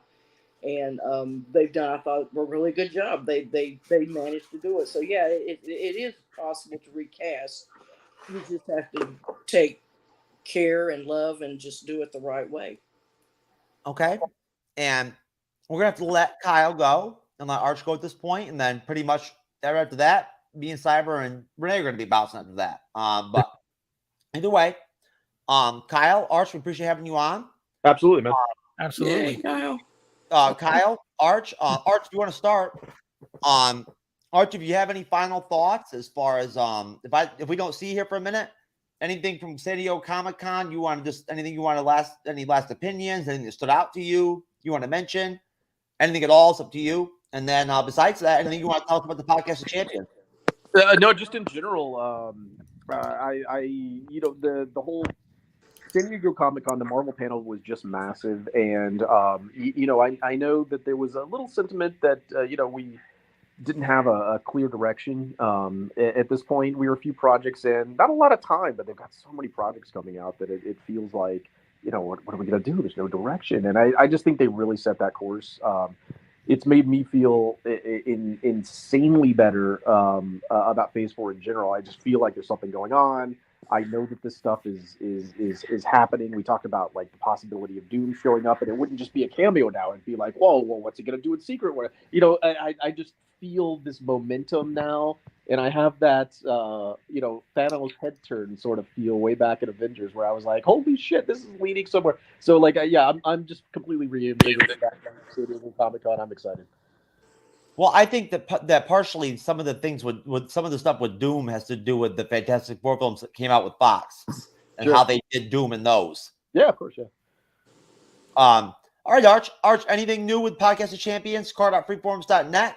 No, you just listed the website. I've been hanging out there a lot more recently. But I don't know. We're just chatting it up, man. I don't think we've got any particular events going on right now, but sakara.freeforums.net. We welcome everybody to swing in, talk about any nerdy good stuff you like. Excellent. And you know what? It's really good to have you again, brother. Nice to see you on the panel again. We'll take audio or video, whatever we can get from you, brother.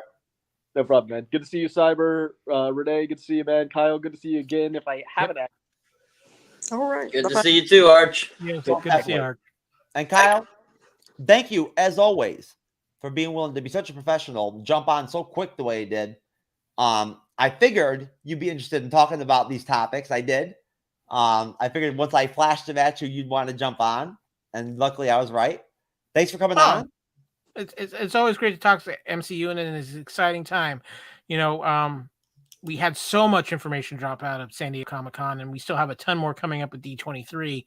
But we've all been talking about how Phase 4, and we just kind of felt a little rudderless. And I think when we look back, we got to give Marvel a lot of credit for taking some chances with Phase 4 that they probably wouldn't have otherwise, but they felt like they had kind of hit a crescendo with the end of the Infinity Saga. They took some chances. Some of them worked, some of them didn't, but they cleared the board. And I think we're going to look back at Phase 4 as definitely a transition phase, because I think starting with Phase 5, when that starts with Ant-Man and the Wasp: Quantumania, the ride's going to get wild, and it's going to be nonstop insane through 2026 when we get Secret Wars and Kang Dynasty, and then so much more after that. I really truly do believe that this is something that we'll never see again replicated in movie history, is what the MCU has become. And it's so much fun to talk about, and it's so much fun to speculate. And Kevin Feige is a genius, and he keeps us on our toes, and he trolls us. He's having a lot of fun with Ryan Reynolds right now. Let's just say that too. So throw that little nugget out there as well. Don't be surprised if we don't see Deadpool 3 in Phase 6. I would point out right now, I don't think Cybernetic Shark ever wavered. I think even I was a little bit pessimistic at times with Phase 4 and here and there. Cybernetic Shark never said one goddamn word about ever being concerned about Marvel Studios or like what was going on in the future or what was going to happen next or whatever. I can honestly give him credit and say, I don't think he ever said one word about any of that. So, heads up to you, Cyber. Right? I always have faith in Marvel. There you go. I always have faith. That's what I figured. Well, and if you've been paying attention to social media this evening, Oscar Isaac is in Cairo right now with the director of Moon Knight. So and he's basically saying there's why we're the reason why we're here. There's no other reason why we would both be here together at the same time. Are they going to redo the last 3 episodes or redo them and sub them in for the 3 they did? It's called season 2, Jeff. Oh, okay. Yeah, season 2 will explain it all. Okay. But again, thanks so much for having me on. It's always good to be here to talk Marvel. And if you want some more Marvel, check out the Fandom Podcast Network, our Marvel show, True Believers, plus all the other great shows we've got on there. Whether it's via our pod, you can find us on all the major podcast catchers out there, or visit our YouTube channel, Fandom Podcast Network on YouTube. And we just we have a good time, like we say to everybody there. Respect others and enjoy your fandom. And there you go. And if I ever get back invited on there again, if you want to see the actual Disney Plus version of Jeff S. True Knowledge, you'll see it on the show. True Believers. He's been there. He's been there. I have actual proof of this. That's right. You will see the actual. I have platonic relationships with women, Jeff. I might be keeping those for blackmail purposes later. I'm just saying. There you go. Thanks so much, guys. All have right, a great night. Tell Kevin we said hello. We'll do. Great. Have a great rest of the show, guys. Take care. So, I'm glad Kyle mentioned that, and Arch mentioned that. I think it's a great thing to kind of close the show out. Renee, how do you feel about your whole concerns with Marvel Studios at this point after the Comic-Con event and everything and whatnot? Are you feeling better? Yeah, I'm feeling a lot more optimistic about it. I think probably just making all those announcements, right then and there, rather than trying to tease it out over a couple of years or whatever, I think was smart move. You say, okay, this is where we're going. This is what you can sort of expect. You don't have to just wildly speculate about which way it's going to go. So I think that gives the fans a little bit more of a frame and a little bit more confidence going forward what they're going to get. So yeah, I feel a lot better about it. Like you say, I've been very critical about what MCU's done. I think one problem that I sort of saw, and I should have brought up when we talked about Wong and him being such a great character. Wong also has a Tide commercial. So when I see stuff like that, I get a little nervous. I get a little, okay, that's just a little, that's too commercial. That's too, they're cheapening the MCU with stuff like that. So I don't really like that. I didn't like it in Thor 4 when they did the Old Spice commercial with Valkyrie. I mean, come on, that was so hokey and such a it's what's called pandering. Hey, if somebody wants to give me in cyber $10,000, we'll gladly do shit like that. Well, yeah, if somebody gives me $10,000, I'll absolutely do it too. But what I'm saying is that it's commercial, it's pandering. I don't want to see an Old Spice commercial in the middle of a movie. I don't really care about seeing Wong sell Tide detergent. You know what I'm saying? So stuff like that I'm going to stay critical of if I see it in the movies. But as far as I think a lot of the other stuff, I think it's going to hopefully they'll get away from some of that and realize, come on, guys, let's stick to the story, stick to it. You're making a ton of money anyway. You don't need Tide.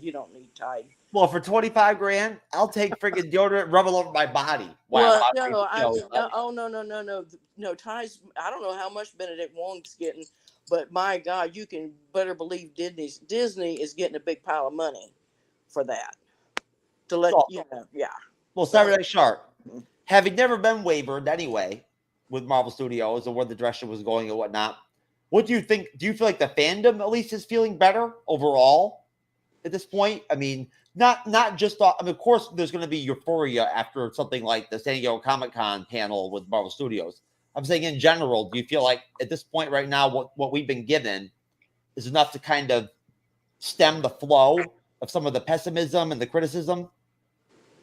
I definitely feel there have been quite a few of the people that were disappointed with the direction of Marvel at the time after they saw San Diego Comic-Con are feeling a little better. They're not as wavered anymore. They see where they're going because they finally gave kind of like a full timeline to season of phase 5 They only gave us 3 portions of Phase 6, but they at least gave a Phase 5 complete overhaul. And I think a lot of people were happy. On Twitter and on Instagram, I saw a lot of people saying, "Oh, very happy with San Diego Comic-Con. Glad to finally see Marvel making a way, having a path and so forth." So I definitely see a lot of people are a lot more happier with what it was. But like I said, I never wavered it because I had, with what they already put out with those 20 plus films, with the end of the Infinity Saga, I had no doubts that they would bring us something good. I knew that they were going to have to rebuild up to get to that point again. Because think about it, if you go all the way back to when Incredible Hulk and Iron Man 1 came out, nobody knew that it was going to be as massively successful as it is. Nobody knew.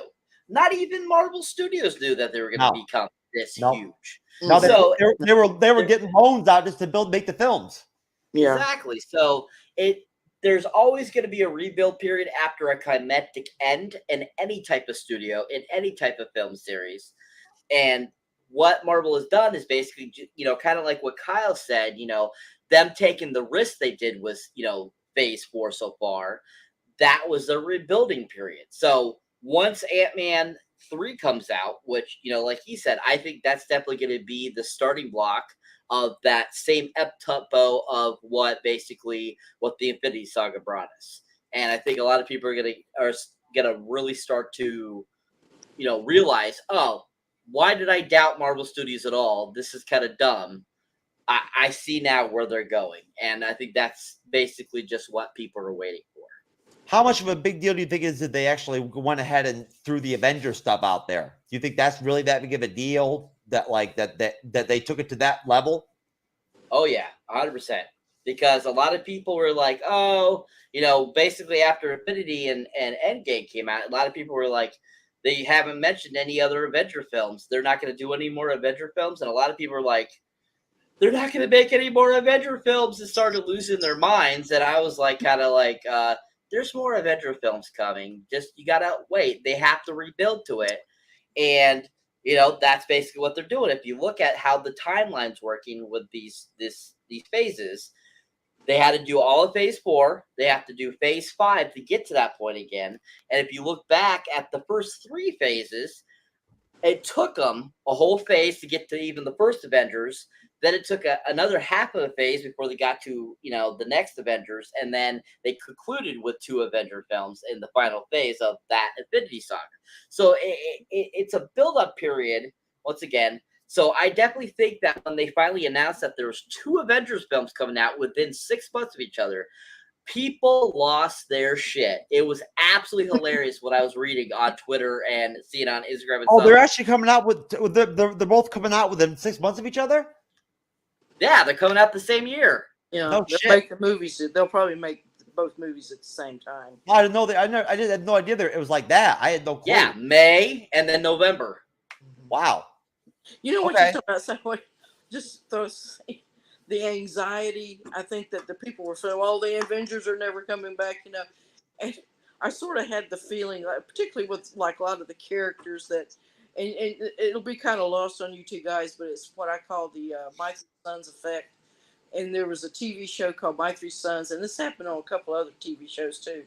It was an all male cast, and his father has 3 sons.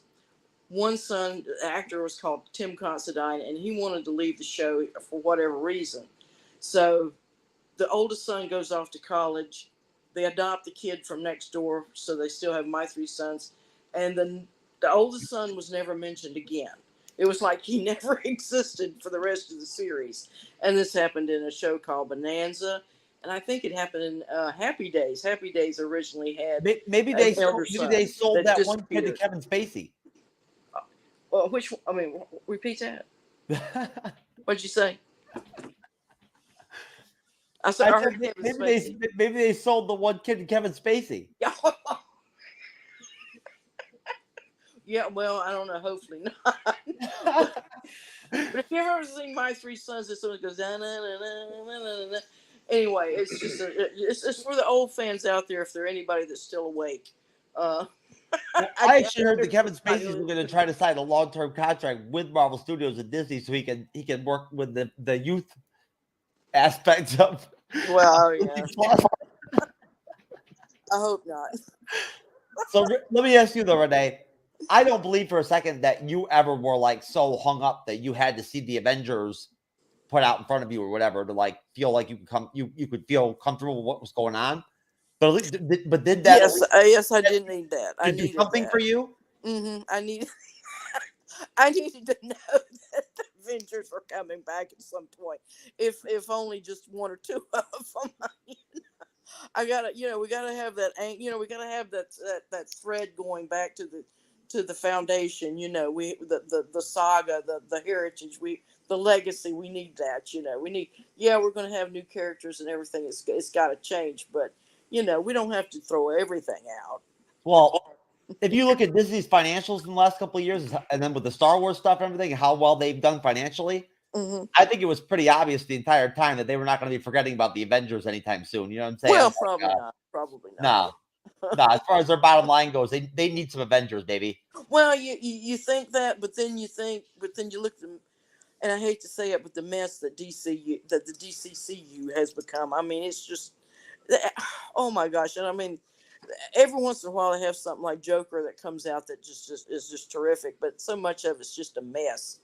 And then this whole Batgirl thing, and it's just, oh my gosh. I'm not going down that path. I don't even know what to call them anymore. I don't know what to call it. DCU, DCEU. Like, I'm not even sure what to call it anymore, to tell you the truth.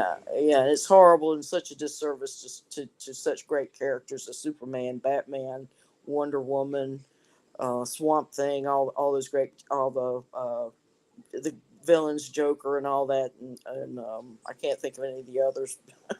Well, either way, folks, thank God we managed to finish the show and not have to freaking watch the I Am Groot trailer. I'm very pleased about that. I we'll save that one for later. Yeah, it was so great. We'll save it for Friday. And Cyber's like internally he's like, thank God. Nope. Oh, you love that? I'm looking forward to it. Okay. All right, there you go. Hey, maybe I'm not cynical.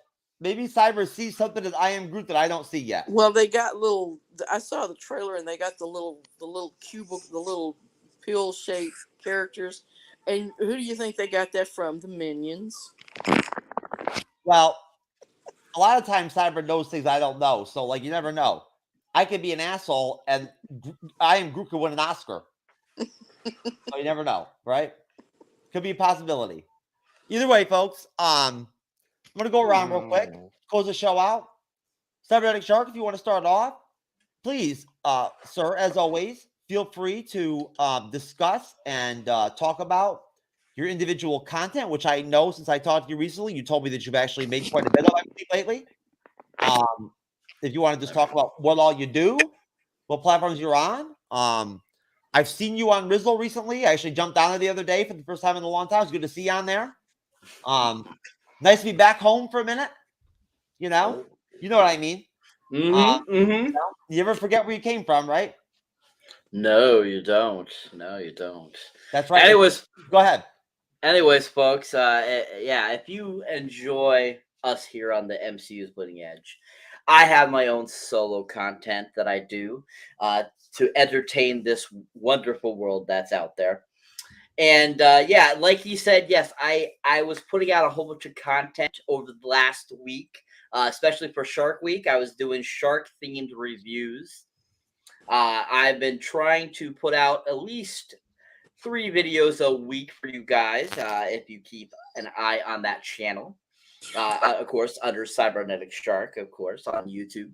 But yeah, you can find me on TikTok, Rizzle, Instagram, Facebook, all those great places as well. I do everything you can think of, trailer reactions, movie reviews, all that kind of stuff, parodies. I will be having a new series premiere on my channel soon, which will be called Cyber Reacts to Retro Music Videos. It will be all types of old classic music videos. Nothing newer than 2012. So anything 2012 and down, you'll be seeing on this review channel. And I thought it'd be an interesting, different thing because I got a lot of great positive feedback from people in the comments that they would like to see something like this. Also, I will be working on a new Backyard Adventures series, which will be called Backyard Apartment Adventures, because it's going to be just a lot of fun and enjoyable again to bring back Ron Allen, the Backyard Adventurer. So be on the lookout for that too, people. And yeah, if you enjoy us on here, definitely check out that stuff too. Yep, and I'm going to be hosting a series of my own too called Me and Some Chick's Backyard a couple times. A couple different chicks. You and Julio down by I'll the be backyard. hosting that one. I'll be hosting that one with Cyber and Renee co-hosting and doing the camera work and everything and the production and all that. And it's gonna be a team effort. I think I got bowling league that week. Okay.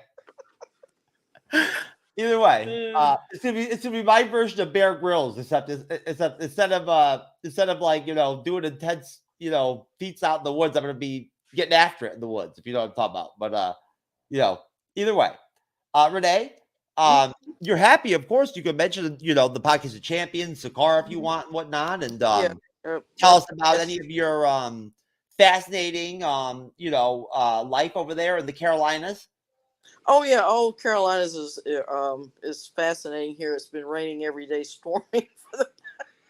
I mean, they're not getting any rain out west. We're getting it here. So, but other than that, yeah, I mean, Podcast of Champions and also Sakar at freeform.net. If you ever want to jump over there, anybody, and just have a little chit chat on the line, and I'll be more than happy to answer any of your questions.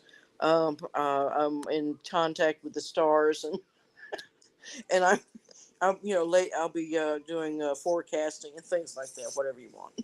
That's right. Reading, and I'm gonna put it out there right now. I love the Carolinas. They are some great states, man. Absolutely, right now. yeah. You want to go on vacation? Mm-hmm. You can go to North or South Carolina and have a great time. Yep, go to Myrtle Beach. Myrtle Beach. Yep, and it's not expensive either. No, it's not. And the people are nice. Mm-hmm. Which is nice. Either way, of course, I can't really discuss some of my individual content here on the show because even though this is the Bleeding Edge, some of my stuff is beyond Bleeding Edge level. So there is no rating for it. They haven't come up with one yet. That doesn't clearly exemplify some of it. But either way, I am, of course, Jeff S., aka True Knowledge. I am very blessed and very humbled to be able to be a part of this wonderful program over here that we call our live stream discussional shows we do. I want to just really quick shout out Cybernetic Shark, my co-host, for being so outstanding on the panel tonight. I want to thank Renee for helping put together my outline for the show tonight. Thank you, Renee, for jumping in and participating with me. Mm-hmm. I want to thank that chick I hung out with today before the show that inspired me and my confidence and got my energy going and everything before the show. Thank you. I will not name you, but you were very fun. Hey, besides that, shout out to the fandom. I don't believe in doing a lot of plugs. If you don't want to subscribe to us, you don't have to. But at the end of the day, you should. Because me and Cyber, we like getting to 2,000 subs. We like that number. And if you don't do it, if you don't help us out with that, then who knows? I mean, I could end up having to do weird in the back alley type, stuff going on just to make it happen. I don't want it to happen. I'm trying to keep it real. So help us out, subscribe, ring the bell, leave a comment, support us. We'll see you on the next one. Bleeding Edge, we out. Peace. Good night.